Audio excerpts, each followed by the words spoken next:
حدثنا الحميدي قال حدثنا سفيان قال حدثني إسماعيل بن أبي خالد على غير ما حدثناه الزهري قال سمعت قيس بن أبي حازم قال سمعت عبد الله بن مسعود قال قال النبي صلى الله عليه وسلم لا حسد إلا في اثنتين: رجل آتاه الله مالا فسلط على هلكته في الحق، ورجل آتاه الله الحكمة فهو يقضي بها ويعلمها.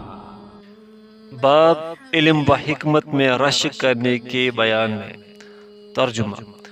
हमसे हुमैदी ने बयान किया, उनसे सुफियान ने, उनसे इस्माइल बिन अबी खालिद ने दूसरे लफ्ज़ों में बयान किया।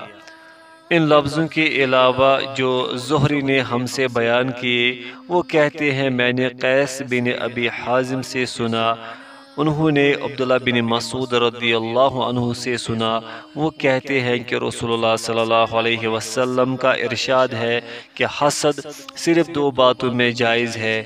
एक तो इस शख्स के बारे में जिससे अल्लाह ने दौलत दी हो और वो इस दौलत को राही हक में खर्च करने पर भी कुदरत रखता हो, और एक उस शख्स के बारे में जिसे अल्लाह ने हिकमत की दौलत से नवाजा हो और वो इसके ज़रिए से फ़ैसला करता हो और लोगों को इस हिकमत की तालीम देता हो।